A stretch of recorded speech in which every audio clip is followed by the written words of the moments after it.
안녕하세요. 대치동 수리논술 전문가 신용화입니다. 2025 건국대 수리논술 몇 점이면 합격했을까요? 궁금하시죠? 예전에는 뭐 100점을 거의 맞아야 된다, 틀리는 게 없어야 된다, 이런 얘기들이 많은데 정말 과연 2025도 그랬는지 같이 한번 살펴보도록 하겠습니다. 자, 최근 건국대 수리논술 상당히 평이하기로 소문났었죠. 보통 뭐 80점대 후반 아니면 뭐 보통 좀 더 쉬울 때는 90점대 중반까지도 나오기도 했습니다. 그래서 건국대는 틀리면 안 된다, 실수로 한 개 정도 틀려야 된다, 그래야 합격한다. 자, 이런 예측들이 상당히 난무했는데요. 자, 근데 여러분들, 그런 예측들이 과연 의미가 있을까요? 아직 시험지도 안 나온 상황에서 올해 몇 점이면 건국대를 갈 수 있을지 어떻게 여러분들이 우리가 예측할 수 있을까요? 자, 그런 터무니없는 말도 안 되는 얘기 듣지 마시고 그냥 열심히 하시면 돼요. 결과를 보도록 할게요. 자, 특히 2025는 이제 자율전공학부가 이제 신설되면서 좀 TO가 사실 자연계가 좀 줄었습니다. 일반 자연계, 우리가 말하는 뭐 공대랑 이제 일반 이학과들, 그리고 수의대, 자, 이런 과들이 있는데, 그래서 좀 인원이 줄다 보니까 조금 더 경쟁이 치열해진 것도 사실이긴 해요. 우리가 예상하기로는 그러면 더욱더 점수가 상승하지 않았을까, 자, 이런 생각도 하겠지만, 자, 수의논술의 특성상 문제가 갑자기 어려워지거나, 아니면 신유형이 나오거나, 아니면 예측하지 못한 단원들에서 문제가 등장할 경우 학생들의 점수가 쉽게 붕괴되기도 합니다. 특히 경희대가 최근에 많이 오락가락하는 모습을 보여줬는데, 자, 건국대도 어떻게 되는지 살펴보실게요. 그리고 또 이제 많이 하는 오해 중에 하나가 이제 인원이 많이 뽑는 과가 안전하다, 이런 얘기들이 많아요, 그렇죠? 인원이 많이 뽑는 과가 안전하냐? 자, 이거는 로또가 아닙니다, 여러분들. 추첨을 통해서 가는 게 아니잖아요. 인원이 많이 뽑는다는 얘기는 인원을 이제 많이 뽑는 과들은 보통 이제 학교들의 메인 학과, 즉 좋은 과들이 인원을 많이 뽑죠, 일반적으로. 전자, 기계, 그죠? 이런 과들을 신소재 많이 뽑는데, 자, 그거는 그만큼 이제 그 과가 이제 학교 입장에서 중요하기 때문에 많이 뽑는 거죠. 반대로 인원이 적다는 얘기는 조금 이제 인기가 덜한 과들입니다. 그러면 당연히 여러분들 점수 어디가 높아요? 그렇죠? 이제 인기과가 아니고 비인기과가, 이제 인기과가 점수가 높을 거고 비인기과가 점수가 낮을 거죠. 그러니까 많이 뽑는다고 합격하기가 쉽나요? 아니죠. 많이 뽑는 과들은 좀 인기과이기 때문에 오히려 점수가 높아요. 자, 이따가 그런 현상들을 혹시 보실 수 있을 겁니다. 자, 그리고 평가원 자꾸 이제 그 수능 논술 점수들을 자꾸 이제 모의고사 점수랑 자꾸 비교해서 생각하시는데, 아무 상관이 없습니다. 평가원에서는 우리가 보는 이제 수능이나 이제 평가원 6월, 9월 모의고사 1등급 컷을 보통 80점대 중반 정도에 맞추려고 노력하죠. 뭐 조금 후반 정도 88, 80, 한 6, 4위 정도 맞추려고 노력하는데, 논술 시험은 절대 그렇지 않습니다. 합격 뭐 컷을 80점에 맞춘다, 그렇게 생각하고 출제하지 않습니다. 쉬우면은 90점이 될 수도 있고, 정말로 어려우면 50점이 될 수도 있는 거예요. 그래서 그런 합격 컷을 예측하는 건 아무런 의미가 없어요. 아니, 시험지가 나와봐야지 합격 컷을 알 수 있지, 어떻게 시험지도 안 나왔는데 합격 컷을 저희 예측을 합니까? 자, 그래서 80점, 건국대 올해 몇 점, 그러니까 2026 그러면 건국대 수리논술은 몇 점에서 합격할까요? 그거 어떻게 알아요, 쌤이? 절대 알 수 없죠. 아직 시험도 안 봤는데 어떻게 몇 점인지 합격을 할 수가 있어요.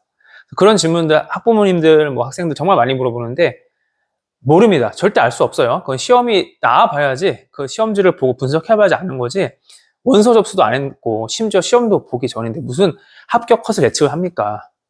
저희가 봐야 되는 건 합격 컷 예측을 하는 게 아니고, 어떤 과들이 점수가 높고 낮은지를 통해서 내가 이 과를 지원했을 때 과연 유리할지 불리할지만 판단하시면 되는 거예요. 그래서 자, 제발 몇 점인지에 대한 거는 신경 쓰지 않으셔도 됩니다. 자, 그리고 건국대는 이 자료가 의미가 있는 게, 자, 논술 100% 반영이기 때문에 내신 점수도 없고요, 그렇죠? 그런 기본 점수 없기 때문에, 자, 이 논술 점수가 순수하게 학생들의 논술 실력을 그러니까 학생들의 논술 실력을 반영할 수 있다는 자료이기 때문에 정말 좋은 이런 지표가 될 것 같아요. 그러면은 여기서는 이제 참고로 그 대신 이제 건국대 자율전공학부는 제외했습니다. 건국대 일반 자연계열 수리논술은 수학, 수원, 수투, 미적, 확통, 기하가 다 들어가지만 건국대 자율전공학부는 국어 한 문제, 수원, 수투 범위까지만 포함되는 수학 세 문제였기 때문에, 자, 객관적인 점수 비교는 불가능합니다. 그래서 자연계 수리논술, 그래서 수원, 수투, 미적, 확통, 기하 보는 이제 요 대학들, 요 이제 단과 대학들의 점수를 한번 비교해 보도록 할게요. 자, 참고로 건국대 수리논술 전형 만점은 1000점이라는 거 참고해 주시고요. 그러니까 이제 나누기 10을 하시면 100점으로 생각하시면 되겠죠. 자, 그래서 이제 2025학년도 학교 그 자료 그대로 가져왔습니다. 그래서 논술 점수 최종 등록자의 평균 값이라고 나와 있죠. 최종, 이것도 뭐 70%도 아니고 최종 등록자니까 좀 더 우리가 참고하고 신뢰할 수 있는 자료입니다. 자, 먼 단과대학 중에 2학과부터 보실게요. 자, 뭐 경쟁률 이런 거는 이제 보지 마시고, 경쟁률은 어차피 수능 최저 충족률까지 반영한다면 뭐 31.9대 1이 실 경쟁률이면 최저 충족률이 한 55%죠. 그러면 대략 곱하면 한 20대 1 되겠네요. 그렇죠? 예, 그 정도 선에서 보면 됩니다. 자, 물론 이제 인기과들은 좀 뭐 높기도 해요. 그렇죠? 그래서 뭐 건축학부는 66대 1이니까 그러면 충족률을 반영해도 거의 40대 1은 가겠네요. 자, 그런 식으로 계산하시면 되고. 자, 근데 경쟁률에 너무 이제 좀 너무 현혹되지 마시고 학생들의 점수 분포를 보시는 게 좋을 것 같아요. 그럼 경쟁률이 낮은 과가 무조건 점수가 뭐 붙기 쉬운 건지 뭐 그런 것도 아닌 것 같아요. 그렇죠? 예, 보면 이제 예를 들어서 좀 인기 있는 게 전기전자가 85대 1이었네요.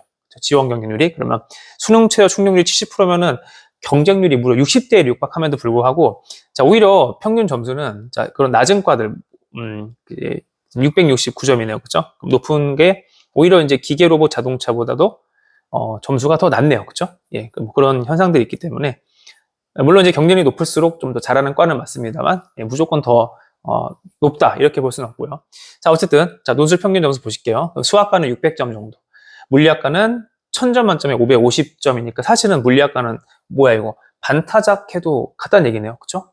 분명히 우리가 최근에 건국대 시험 봤을 때 쉬웠다. 그래서 뭐 80점 맞아야 된다라고 했지만 막상 뚜껑 열어보니까 자, 이건 평균 점수니까 그럼 실제로 합격 점수 550점인데 자, 실제로 1000점 만점 중에 550점 반타작에서 합격을 했습니다.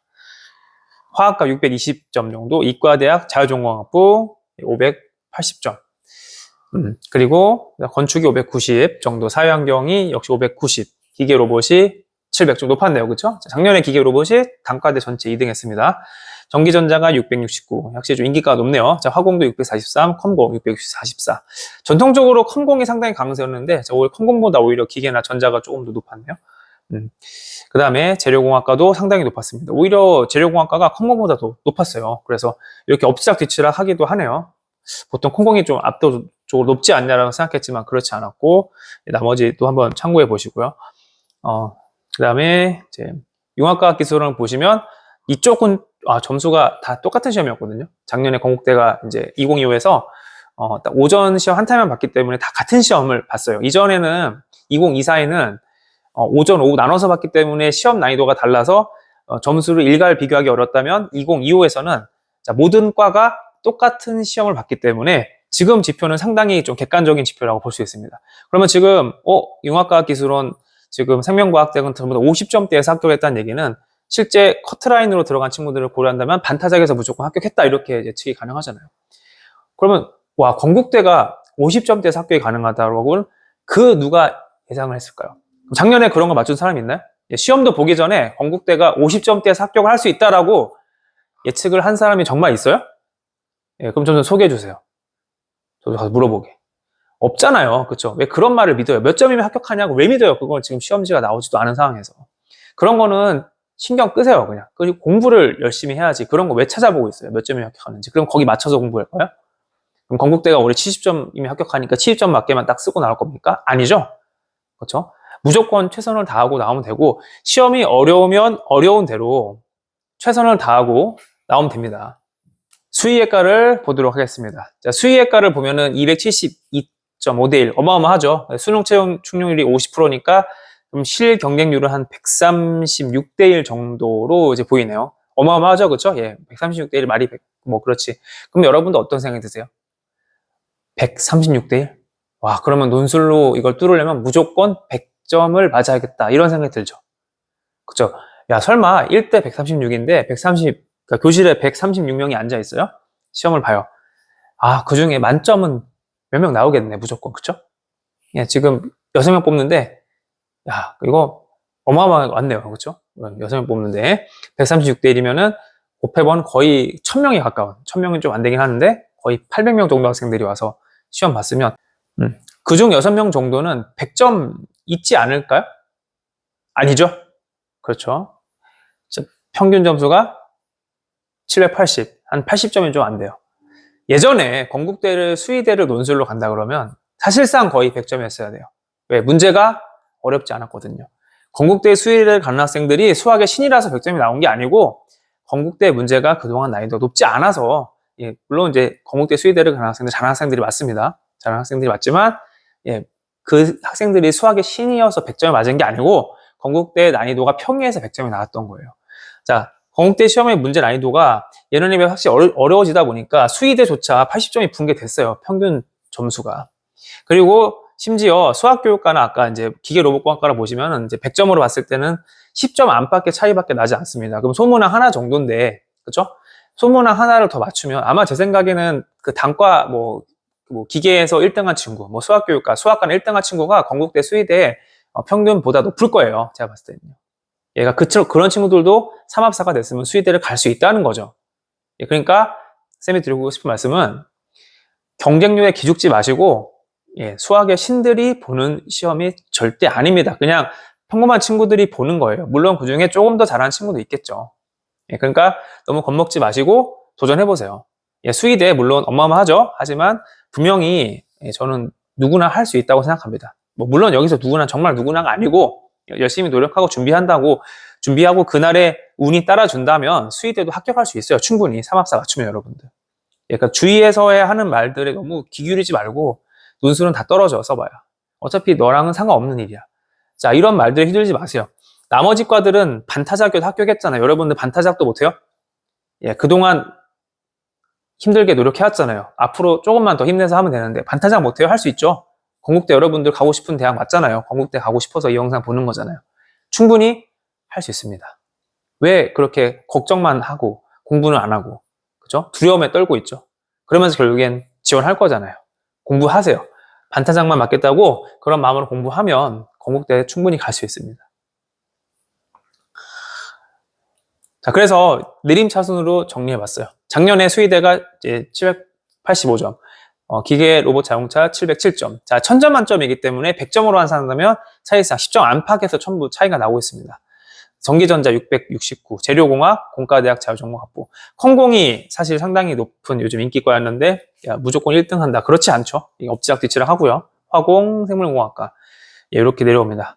화학과, 수학과, 건축학부부터는 이제 50점대로 내려오기 시작하네요. 그렇죠? 그래서 자, 요거는 뭘 나타내 주냐면은 확실히 자, 우리가 좀 취직이 잘 되는 과들이죠. 그렇죠? 위에 과들이 확실히. 전자전기나 재료나 공과대학고 자율전공, 컴공, 자, 이런 것들 화공, 역시 좀 인기과들이 확실히 높고요. 자, 이 사이에서는 엎치락 뒤치락 합니다. 자, 컴공이 무조건 제일 높다. 그렇게 얘기할 수 없어요. 보시면, 그렇죠? 그럼 기계로봇이 작년에 1등 할 거라고 수의학과 빼고 기계로봇이 무조건 1등 할 거다라고 예측한 사람이 있나요? 그렇게 함부로 예측할 수 없죠. 그렇죠? 이거 엎치락 뒤치락 합니다. 자, 하지만 확실한 거는 역시 화학과, 수학과, 건축학부, 그다음 이과대학, 그 다음에 이제 사회환경, 물리, 동물자원, 융합과학. 자, 확실히 보시면 어느 정도의 이제 순서 그러죠? 과의 선호도가 확실하게 존재합니다. 그래서 이런 걸 보시면 이런 과를 쓰는 게 나한테 유리하겠다. 내가 건대를 꼭 가고 싶어. 그러면은 좀 경쟁이 덜한 과, 경쟁이 덜하다는 얘기는 경쟁률을 말하는 게 아닙니다. 경쟁률을 보는 게 아니고 입결을 보고서 요런 데가 좀 약하겠다. 약간 의외인 게 사회환경공학부가 좀 많이 떨어졌어요. 평소보다. 그럴 수도 있는 거니까 그럼 요 정도 과들이 별로 인기가 많지 않구나. 잘하는 학생들이 지원하지 않는 거야. 나 여기에 써서라도 건대를 붙여야겠다. 이렇게 전략을 짜는 겁니다. 어려운 거 아니죠. 그렇죠? 이런 것도 좀 찾아보고 생각해봐야죠. 생명과학 특성학과 보세요. 501점이면은 반타작도 못한 거예요. 그렇죠? 이게 평균이면은 합격 컷은 더 낮을 거 아니에요. 그렇죠? 그럼 합격을 이제 문 닫고 간 친구들은 40점대에서 합격했다는 얘기예요. 여러분들이 시험을 봤는데 100점 만점에 40점대를 받으면 상당히 못 풀었다고 느낄 거예요.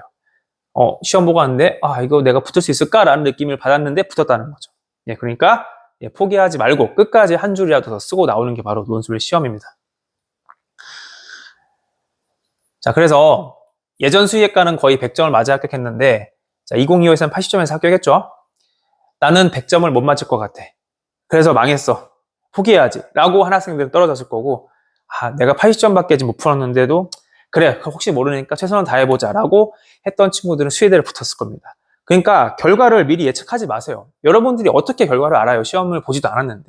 그런 거 다 신경 끄시고 남들 말 듣지 마세요. 그냥 접수하시고 가서 열심히 풀면 됩니다. 그러면 하늘에 운이 닿는다면 나는 합격하는 거고, 어쩔 수 없으면 뭐 아쉽지만 떨어질 수도 있는 거고, 그거는 여러분들이 생각하지 필요가 없는 거예요. 그냥 나중에 결과를 받아들이면 되는 겁니다. 최선을 다한 후에요. 작년에 어떤 일도 있었냐면 연세대는 붙었는데 건국대 기계로봇 자동차는 예비를 받아서 결국에 안 됐단 말이에요. 그래서 연세대 천만다행 연세대 갔는데, 그러니까 이런 거예요. 연세대를 붙는 친구들이 건국대를 가면 무조건 붙는다. 절대 그렇지 않습니다. 한양대를 붙는 친구들이 건국대 가면 무조건 붙는다. 절대 그렇지 않습니다. 그렇게 논술 시험은 단순하게 정시처럼 대학 레벨 순으로 가지 않는다고요.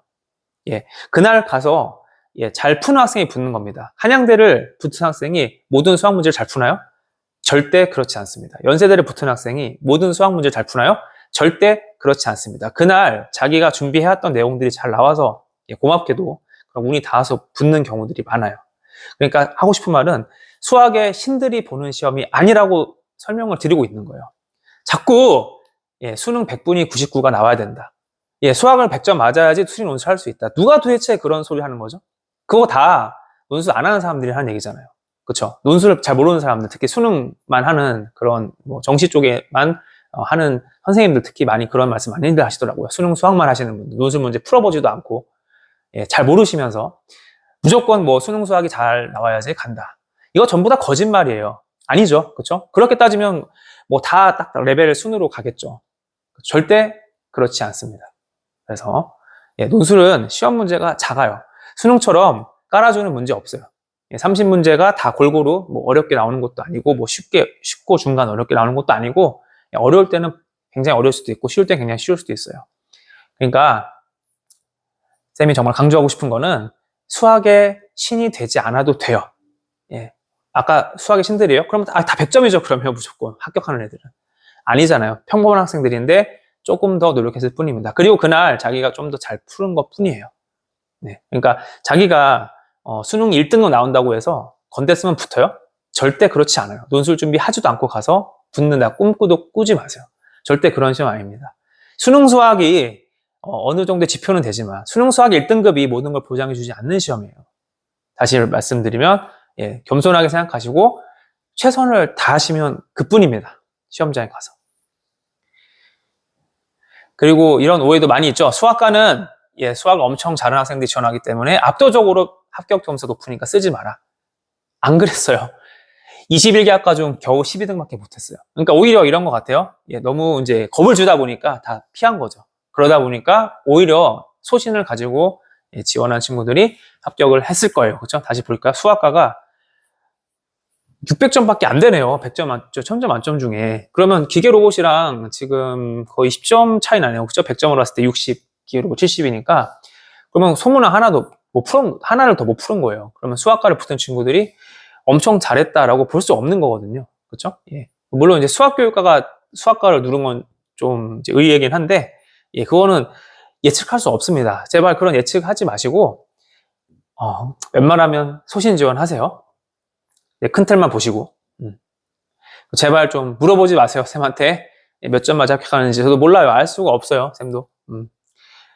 자, 그리고 이제 이런 얘기도 많이 하죠. 선생님을 기피해서 수학교육과보다는 수학과를 선호하니까 수학교육과를 지원하는 게 안정적이다. 그러니까 알 수 없다고요. 그렇죠? 네. 이게 학종이나 교과가 아니라고요, 여러분들. 정시가 아니라고요. 정시는 여러분들 수능 시험 보고 지원하는 거잖아요. 그러니까 결과를 나온 걸 가지고 지원하는 거죠. 학종도 내신 다 나온 거고, 뭐 생기부터 나온 거고, 내신도 교과도 내신 다 나온 상태에서 지원하니까 이게 어느 정도 예측이 가능한데, 이건 시험 보기 전에 원서 접수하니까 시험 당일날 학생들이 어떻게 보냐에 따라서 엎치락뒤치락해요. 그러니까 너무 예측하지 마시고 너무 하나하나씩 고민 붙잡고 해봐야 결국엔 예측이 틀릴 겁니다. 너무 고민하지 마시라고 말씀을 드리고, 그냥 어느 정도 틀이 정해졌으면 그냥 공대면 공대 안에서 쓰고 싶으니까 가시고, 공대보다는 좀 2학계열이 낮으니까 2학계열에서 내가 화학과 물리학과 쓰던 그 소신 지원하시고, 그거보다 더 낮게 가려면 뭐 동물자원, 뭐 사회, 뭐 환경공학 뭐 이런 것들 이렇게 좀 더 낮겠죠. 그럼 거기에서 또 소신 지원하시고, 하나씩 다 보면서 따지고 가다 보면 결국엔 악수를 두게 됩니다. 그러니까 너무 그런 거에 휘둘리지 마시고. 자, 그래서 아까도 말씀드렸지만 반밖에 못 풀어도 합격했죠? 그러니까 반밖에 못 풀고 난 안 되겠다 생각하고 포기한 친구들은 떨어졌을 거고, 반밖에 못 풀었지만 내가 정말 한 문제라도 더 풀어서 제출해야겠다라고 끝까지 정말 울면서 한 줄에 더 쓴 친구들은 60점 맞고 붙었을 거예요. 그쵸? 그 차이거든요. 소문은 한 문제라는 게 그런 의지의 차이입니다. 진짜예요. 시험장 가서 정말 한 문제라도, 소문은 한 문제라도 더 풀려고 노력했던 친구들이 붙는 거예요. 압도적인 실력으로 붙는 게 아니잖아요. 그렇죠? 예, 절대로 그렇지 않습니다. 시험장에 가서 최선을 다하고 시험이 끝나는 그 종친 순간까지 악착같이 붙잡고 쓰는 겁니다. 그걸 평소에 연습을 해야 되는 거예요. 그런 경험이 없는 친구들은 절대 시험장 가서 하지 못해요.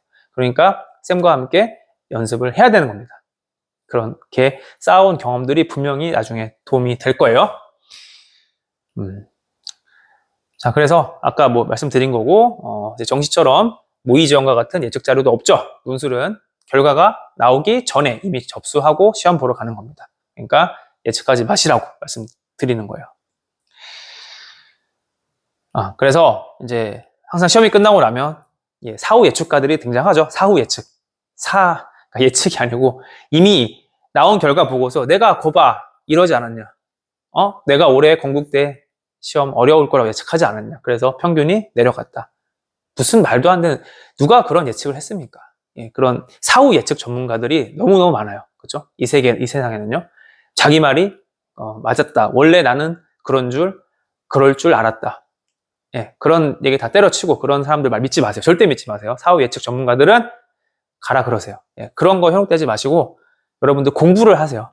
쫓아다니지 마시고 그냥 소신 있게 확통기하 열심히 하시고, 그렇죠? 수험습도 위적 수능 공부 열심히 하시고, 논술을 위해서도 그런 좀 시간을 투자하시고 숙제도 열심히 하고, 자, 그런 친구들이 분명히 저는 합격할 거라고 확신합니다. 다음 영상에서 또 유익한 내용으로 찾아뵙도록 할게요. 구독과 좋아요, 알림 설정 부탁드립니다.